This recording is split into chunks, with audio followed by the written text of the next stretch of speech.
کا نظام ہم دیکھتے ہیں کچہری کے اندر کے جس طرح کے انٹرنلی معاملات اور بہت سارے معاملات ایسے ہیں جو کہ بہت درینہ ہیں جن کا حل ہونا بے حد ضروری ہے. تو کس طرح کے موجودہ صورتحال ہے, کیا کچہری کے معاملات چل رہے ہیں, اور جس طرح سے ڈسٹرکٹ بار کے الیکشنز بھی ہیں تو اس میں کس طرح سے ہر کوئی اپنا اپنا منشور لے کر آگے جا رہا ہے اور کینڈیڈیٹس کا کہیں نہ کہیں اپنا ویژن ہوتا ہے جس کو وہ آگے لے کر بڑھ رہا ہوتا ہے. تو ہمارے ساتھ آج بھی فیصل آباد ڈسٹرکٹ بار سے کینڈیڈیٹ موجود ہیں, ان سے جانیں گے کہ ان کی کمپین الیکشن کے حوالے سے کیسی چل رہی ہے, کیسی تیاریاں چل رہی ہیں, اور موجودہ کیبنیٹ نے جتنا کام کیا اس سے وہ کتنا زیادہ وہ تسلی بخش ہے یا غیر تسلی بخش ہے. ان تمام معاملات کے بارے میں بات کریں گے اپنے مہمان سے.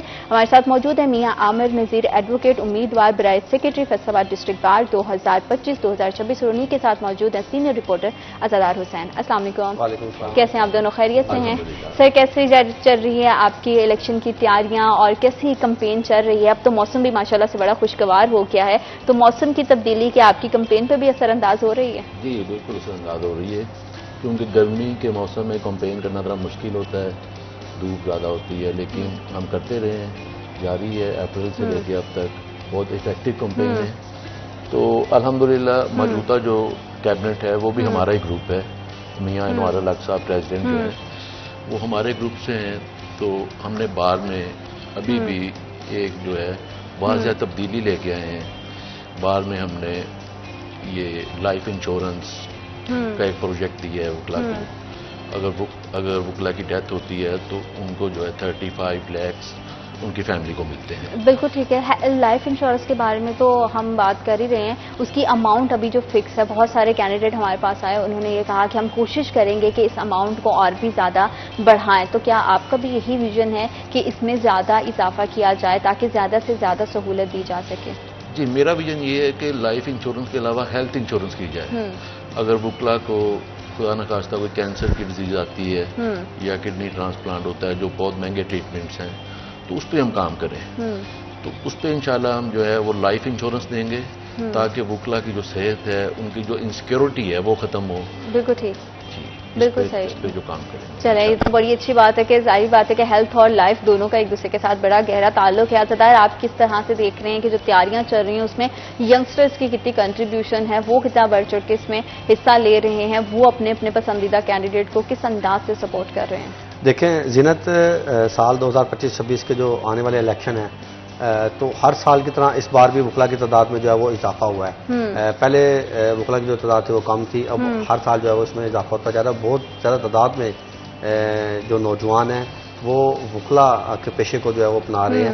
اس وقت فیصل آباد میں تقریباً 6000 کے قریب وکلا جو ہیں وہ فیصل آباد ڈسٹرکٹ بار سے رجسٹرڈ ہیں. اور اس کے ساتھ ساتھ جو ہماری اس دفعہ الیکشن بورڈ ہے ان کی جانب سے, ڈسٹرکٹ بار الیکشن بورڈ, ان کی جانب سے پولنگ اسٹیشن کی تعداد, پولنگ بوتھ کی تعداد بڑھانے کے حوالے سے جو فیصلہ کیا گیا ہے. کیونکہ بایو میٹرک ہوتے ہیں تو مختلف پوائنٹ کھڑے کر کے وہاں پہ مشینیں سب کی جاتی ہیں, اور وکلا جو ہے وہ بڑی آسانی سے اپنا ووٹ ایک تھم کے ذریعے جو کاسٹ کرتے ہیں, اور اس کا جو رزلٹ ہے وہ بھی بڑی جلدی اناؤنس ہو جاتا ہے. پہلے ایسے ہوتا تھا کہ ہم دیکھتے تھے کہ رات کے 1-2 بج کے ہیں اور تب کہیں جا کے رزلٹ اناؤنس ہوتا تھا. بہت زیادہ ٹائم جو تھا, اور اوپر سے آپ کو پتا کہ جنوری میں ان کے الیکشن ہوتے ہیں, غالباً جنوری کا تیسرا ہفتہ انہوں نے فکس کیا ہوتا ہے.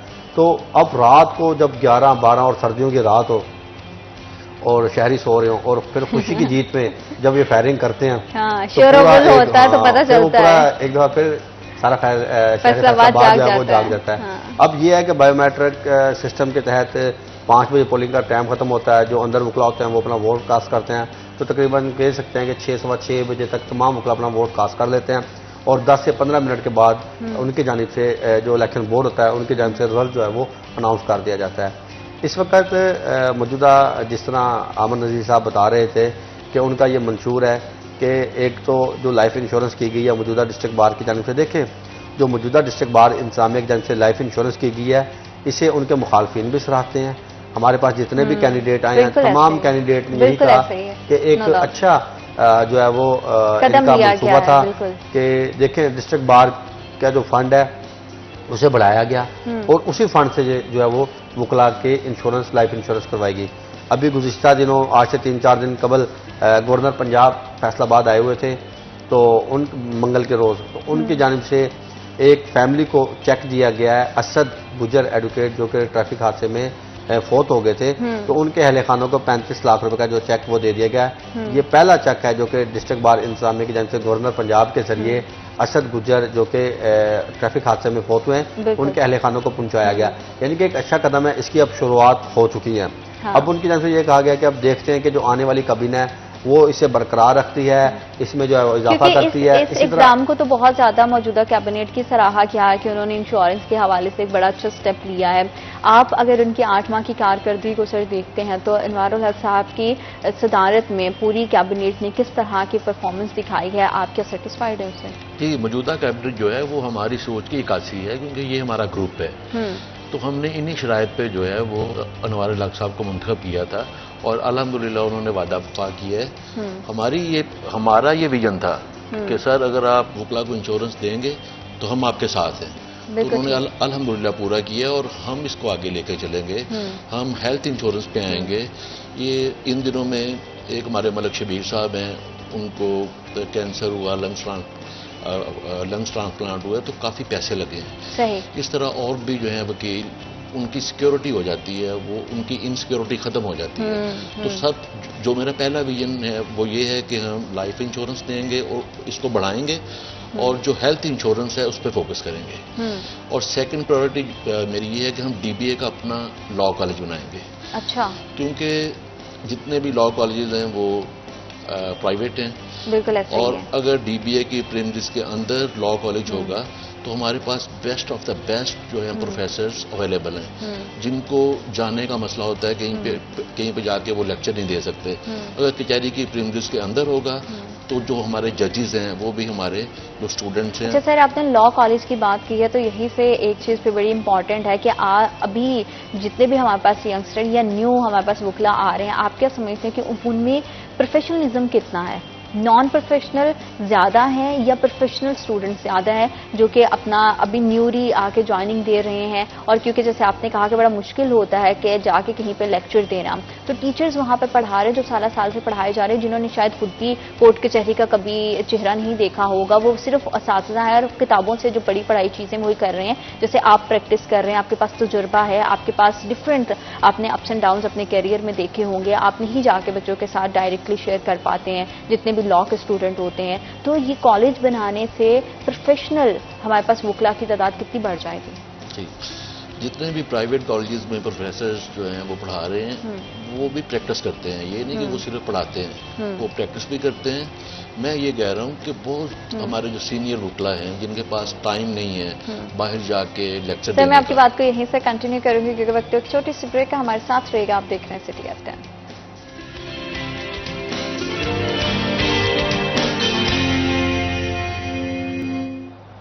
Welcome back after short break. آپ دیکھ رہے ہیں سٹی ایف 10. اور کس طرح سے عدالتی نظام کو سموتھ کر دیا جائے تو لوگوں کے لیے جتنا انصاف کا حصول ہے وہ بھی زیادہ آسان ہو جائے گا. اور اسی معاملے میں ہر سال الیکشنز ہوتے ہیں اور الیکشنز کے بعد جتنی بھی آنے والی جتنی بھی الیکٹڈ کیبنٹ ہوتی ہے اس کی یہی ذمہ داری بھی ہوتی ہے اور کوشش بھی ہوتی ہے کہ اپنے نظام کو ہم جتنا بہتر بنا سکتے ہیں اتنا بہتر بنائیں. اسی میں بہت سارے ہمارے پاس کینڈیڈیٹس آئے, بہت سارے ہمارے پاس ریپرزینٹیٹیوز آئے, انہوں نے یہی بات کی کہ وہ ججز کی کالونی کے, وکلا کی کالونیوں کے حوالے سے, رہائشی کالونیوں کے حوالے سے بات کی. لیکن لاء کالج کی بات عامر صاحب آپ نے کی ہے تو اس کے پیچھے کا ویژن, ایک تو یہ آپ کو ضرورت کیوں محسوس ہوئی, اور پھر سے میرا وہی سوال کہ پروفیشنلزم کتنا زیادہ آپ دیکھتے ہیں کہ ینگسٹرز میں کتنا موجود ہے. کیا کہیں آپ کو نان پروفیشنل لائر زیادہ تو نہیں دکھائی دے رہے جس کی وجہ سے آپ نے سوچا کہ اس طرح کا ایک کالج ہونا چاہیے جہاں پہ جا کے جتنے بھی ہمارے ایکسپرٹس ہیں وہ اپنی خدمات سر انجام دے سکیں؟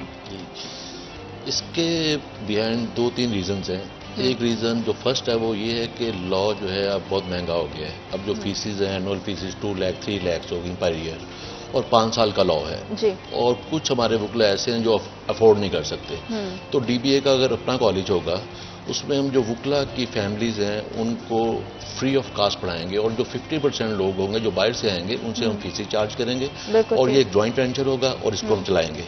دوسری میری پرائرٹی یہ ہے کہ بار میں بہت اچھے اساتذہ ٹیچرز موجود ہیں جن کے پاس ٹائم نہیں ہوتا. بہت سینئرز ہیں, جیسے میرے 50-100 کیسز ڈیلی لگے ہوتے ہیں, میرے پاس باہر جانے کا ٹائم نہیں ہے. تو اسٹوڈنٹس کہتے ہیں, دوسرے کالجز والے کہتے ہیں کہ سر آپ آئیں ہمارے کالج میں لیکچر دیں, تو میرے پاس ٹائم نہیں ہے. ہمارے احمد رحیل مناز صاحب ہیں, اطہر سعید صاحب ہیں جو سینئر ایڈوکیٹس ہیں, ان کے پاس ٹائم نہیں ہوتا باہر جانے کا.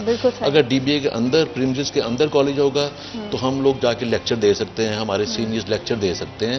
اور دوسری بات اور تیسری بات یہ ہے کہ جو لاء کالج کا پریکٹیکل ہے وہ ہیں کورٹس. تو کورس کی پریمزز کے اندر اگر کالج ہوگا تو ہمارے پاس پریکٹیکل کرنے کے لیے گراؤنڈ موجود ہے. بالکل صحیح. اور فورتھ جو ہے کہ ہماری لائبریری آلریڈی ہے اور اس کو انشاءاللہ ہم آئی ٹی لائبریری بنائیں گے. یہ 4 ریزنز ہیں جس کی وجہ سے میں ڈی بی اے کے اندر کالج بنانا چاہتا ہوں. آپ کا تھرڈ کویشچن تھا کہ جو پروفیشنل ہیں, جو نیو کمرز ہیں, نیو کمرز پروفیشنل جو ہیں وہ کم ہیں. اس کی 2-3 ریزنز ہیں. ایک سب سے بڑی ریزن یہ ہے کہ فیصل آباد میں ہائی کورٹ بینچ نہیں ہے اور لوور کورٹس کی جو فیسز ہوتی ہیں وہ انفارچونیٹلی کم ہوتی ہیں, یعنی لوگ ہمیں کم پے کرتے ہیں. ٹھیک ہے. تو ادھر جو ہمارے وکلا ہیں, ہم لوور کورٹ سے سیشن کورٹ تک جو ہے وہ کیس کو ٹرائل کرتے ہیں. کیس کا جو ہے نا وہ سارا کلپس نکال کے ہم دے دیتے ہیں. ساری محنت ہماری ہوتی ہے.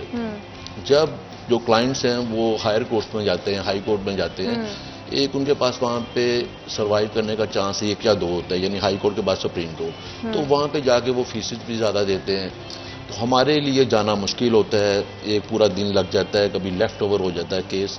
اس لیے جو ہے نا میں سمجھتا ہوں کہ جو نیو کمرز ہیں وہ پریکٹس میں کم آ رہے ہیں. بالکل ٹھیک ہے. اور نیو کمرز کے لیے ابھی جو انوار الحق صاحب نے ایک ویکلی کلاسز کا آغاز کیا ٹریننگ سسٹم کا, وہ کیسی جا رہی ہے زیادہ, اور اس میں اسی کا کیا نیکسٹ پہلو ہم یہ تو نہیں دیکھ رہے کہ کالج بنے گا اور پھر اور بھی زیادہ آسانی ہو جائے گی؟ دیکھیں جی, اللہ پاک کامیاب کرے امن نذیر صاحب کو, جو کالج کے حوالے سے انہوں نے اپنا منشور ظاہر کیا ہے کہ وہ ڈسٹرکٹ باہر کے جو احاطہ ہے, کچہری کا جو احاطہ ہے, یہاں پہ کالج بنانا چاہتے ہیں جو کہ لاء کالج ہو.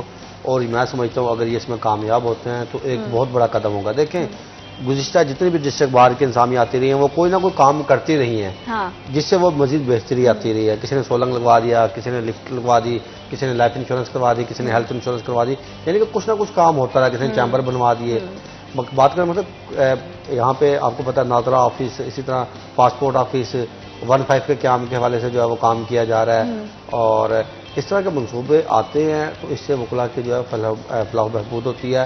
اور اسی طرح جس طرح اب امن نذیر صاحب نے بتایا کہ اگر وہ آتے ہیں تو وہ یہاں پہ لاء کالج بنائیں گے. اگر لاء کالج بنتا ہے تو ظاہری بات ہے ابھی جو ویکلی کلاسز چلتی ہیں, جو ٹریننگ سیشنز ہوتے ہیں, اس کا کیا فیڈ بیک ہے, اس کا بھی تو پتہ چلے نا. اسی کے اوپر آ رہا ہوں. دیکھیں کلاسز شروع ہوئی, ایک مائنڈ سیٹ بن گیا کہ یہاں پہ کلاسز ہو رہی ہیں اور سینئر وکلا جو ہے وہ جونیئر وکلا کو سیکھنے کا موقع دے رہے ہیں, انہیں لیکچر دے رہے ہیں. اب یہی جو روزانہ کے لیکچر ہیں, یہ ہفتے میں جو ایک لیکچر ہو رہا ہے, اب یہ کالج کی شکل میں آ جائے تو آپ خود تصور کریں کہ کیا وہ ایک آئیڈیا ہوگا. تو لیکچر ہو رہے ہیں, اب اس میں جو تعداد ہے وہ بہت کم ہے.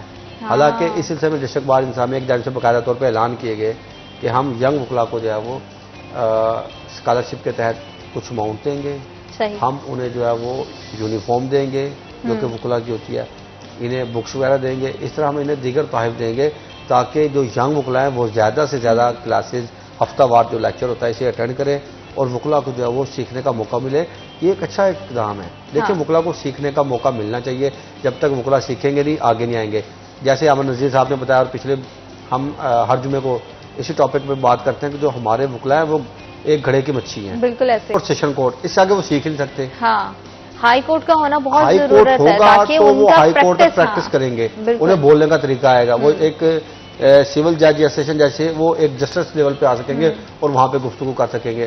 اسی طرح پہ سپریم کورٹ ہے, وہاں پہ چلے جائے تو وہاں پہ اور جو ہے وکلا کا لیول جا کے وہاں پہ بڑھ جاتا ہے. فیصل آباد میں چند ایک وکلا ہیں جو کہ سپریم کورٹ کے میں سمجھتا ہوں بطور ایز اے اپنا نام جو ہے سپریم کورٹ کے ساتھ لکھواتے ہیں یا سپریم کورٹ کے وکیل ہیں, مگر زیادہ تر جو ہے وہ ہائی کورٹ کے ہی وکیل ہیں.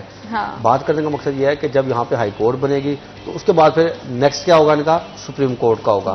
مائنڈ سیٹ جو ہے ان کا انکریز ہوگا, ان کا مائنڈ سیٹ جو ہے بڑھے گا. تو لاء کالج ایک اچھا منصوبہ ہے.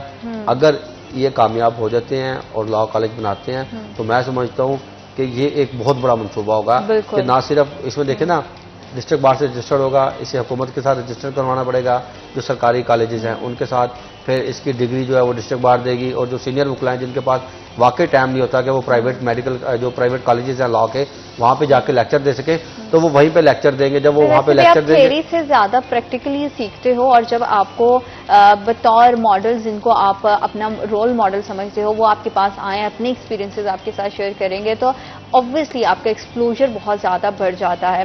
اسی کے ساتھ اگر ہم سر دیکھیں تو پارکنگ کا مسئلہ ایک بڑا دیرینہ مسئلہ رہا ہے، لیکن ابھی موجودہ کابینہ نے ای ٹیگ کی سہولت ایک متعارف کروائی اور ای ٹیگ کے ذریعے 500 گاڑیوں کی سپیس دی. تو آپ کیا اسی ایک پروجیکٹ کو آگے لے کر چلیں گے یا اس میں کچھ چینجز لے کر آئیں گے، تبدیلی لے کر آئیں گے؟ کیونکہ بہت زیادہ رش ہو جاتا ہے، بہت پارکنگ کا ایشو ہوتا ہے.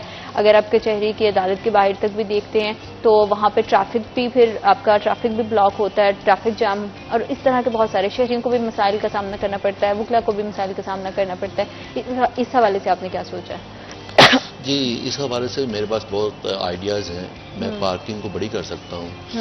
میری نظر میں جگہ ہے، جس جگہ کو پارکنگ کے لیے میں یوٹیلائز کر سکتا ہوں. انشاءاللہ میری پرائرٹی ہے جب میں آؤں گا سب سے پہلے پارکنگ کا جو ہے نا وہ پرابلم سولو کروں گا، کیونکہ مجھے خود یہ پرابلم جو ہے نا سالو کرنا پڑتا ہے. گاڑی کہاں ہوتی ہے، ڈرائیور کہاں ہوتا ہے، اور گاڑی پہ اسکریچز بھی جب دوسری گاڑی کے ساتھ لگتے ہیں نا تو بہت دل دکھتا ہے. اور دوسرا جو ہے میں یہ کروں گا کہ جو بیمار لوگ آتے ہیں جو کورس میں ہیں، کورس میں ہم لفٹ لگوائیں گے، کیونکہ کچھ ہماری کورس ہیں جو اپ اسٹیئرز ہیں، فرسٹ فلور پہ ہیں، سیکنڈ پہ ہیں، تھرڈ پہ ہیں. کچھ لوگ جو ہے نا وہ اسٹیئرز کو یوز کر کے اوپر نہیں جا سکتے. کچھ ہمارے وکلا ہیں سینئر جن کو چلنے کا پرابلم ہے، تو ہم کورس میں بھی انشاءاللہ لفٹ لگوائیں گے تاکہ جو ہمارے کلائنٹس آتے ہیں ان کو بھی سہولت ہو، اور جو ہمارے وکلا ہیں سینئر جن کو چلنے کا پرابلم ہے وہ بھی ان لفٹ کو یوز کر کے اوپر جا سکے. بالکل ٹھیک. انشاءاللہ اس پہ جو ہے نا ہم کام کریں گے اور فوری کریں گے انشاءاللہ. اچھا، موجودہ کابینہ نے ایک جب ان کی پوری الیکشن کمپین چل رہی تھی اسی سال کے آغاز میں، تو پریزیڈنٹ صاحب نے یہ بولا تھا کہ خواتین کے لیے وہ ایک الگ سے فلور بنائیں گے جہاں پہ ان کے چیمبرز موجود ہوں گے تاکہ وہ وہاں پہ اپنی پریکٹس اچھے طریقے سے کر سکیں. کیا وہ فلور بنا؟ کیا وہ چیمبرز الاٹ ہوئے؟ کیا خواتین کے لیے اب ان کی پریکٹس کرنا پہلے سے آسان ہے؟ میں تو یہ سمجھتا ہوں کہ جب لوگ پروفیشنل ہوتے ہیں ہمارے کولیگس تو فیمیل میں اور میل میں کوئی فرق نہیں ہوتا. تو ہم جو ہے نا کوئی ایجوکیشن میں پڑھتے ہیں، ہمیں سیکھنے کا زیادہ موقع ملتا ہے اگر ہم کمبائن رہیں تو. انشاءاللہ چیمبر بنیں گے لیکن وہ الگ نہیں بنیں گے، وہ انشاءاللہ کمبائن ہی بنیں گے، کیونکہ ہم کولیگز ہیں، ایک فیملی کی طرح کام کرتے ہیں. تو میں نہیں سمجھتا کہ اس کی ضرورت ہو کہ فیمیلز کو جو ہے نا وہ الگ بنا کے دیا جائے. یہ ایک میرا موٹو ہے کہ ہم نے اس پچھلے سال ہاسپٹل بنایا تھا لائرز کے لیے، اس میں انشاءاللہ موڈیفکیشن کریں گے، انہینسمنٹ کریں گے. اس میں میں ایک لیبر روم بناؤں گا جہاں پہ زچہ بچہ کی جو ہے نا فیسلٹی مل سکے، یعنی ایک فیملی ہاسپٹل بن سکے وکلا کے لیے. یہ انشاءاللہ میں فوری بناؤں گا. اور ڈے کیئر سینٹر کے حوالے سے کیا آپ کی plan? Day care centre already ہے، اس کو ایکسپینڈ کریں گے اور اس کو جو ہے وہ ایک پرائمری اسکول کی طرف لے کے جائیں گے تاکہ جو فیمیلز ہیں ان کو بچوں کا پرابلم ہوتا ہے تو وہ اپنے ساتھ لے آئیں، وہ ادھر جو ہے ایجوکیشن لیں تو اپنے ساتھ ان کو واپس لے جائیں. تو فیمیلز کے جو ہے مسائل ان کو ہم زیادہ اکوموڈیٹ کریں گے انشاءاللہ. اچھا، نوجوان وکلا کے لیے ارننگ کرنا بہت مشکل ہو جاتا ہے، وہ بہت کم ان کے پاس ریسورسز ہوتے ہیں، بہت کم وسائل میں ارننگ کرنا، کلائنٹس لے کر آنا، کیونکہ چیمبر بھی نہیں ہے اور کلائنٹس کی تلاش بھی. ظاہر بات ہے کہ چیمبر اگر آپ کے پاس ہو تو یہ ایک بہت امپیکٹ ڈالتا ہے آپ کے کیریئر پہ کہ آپ کا کلائنٹ آیا، آپ بیٹھیں کہ ایک ہی چیمبر میں 2-2 3-3 وکیل بیٹھ کے اپنے کلائنٹس کو ڈیل کر رہے ہو، تو سر اس سے مشکل نہیں ہوتی ہے؟ جب نیو کمر آتے ہیں تو ان کو ضرورت بھی ہوتی ہے وہ سینئر کے ساتھ بیٹھیں، کیونکہ انہوں نے سیکھنا ہوتا ہے آگے. تو ہم یہ کریں گے کہ جو نیو کمر آتے ہیں ان کا انٹرنشپ الاؤنس لگا دیں گے. ٹھیک ہے. تاکہ کچھ نہ کچھ ان کے جو ایکسپینسز ہیں آنے جانے کے، ٹرانسپورٹیشن، فوڈ کے، وہ شروع میں حل ہوں. تو گریجولی جب 1-2 سال ہو جاتے ہیں تو وکلا پھر اس قابل ہو جاتے ہیں کہ وہ اپنی ارننگ کرتے ہیں.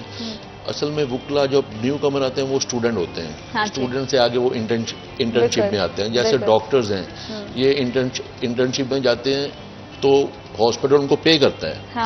تو انشاءاللہ ہم بھی ان کو پے کریں گے تاکہ وہ 1-2 سال کی وہ لمٹ رکھیں گے، اس میں وہ سیکھ جائیں گے، پھر وہ اس قابل ہو جائیں گے کہ وہ اپنی پریکٹس کر سکیں. اور نئے وکلا کے لیے خاص طور پر فیمیل کے لیے کس طرح روزگار کی راہوں کو اور نئے اپرچونٹیز کو ہم زیادہ ان تک پہنچا سکتے ہیں بہتر انداز سے، اس حوالے سے بھی ہم مزید بات کریں گے، لیکن رائٹ آفٹر دس بریک.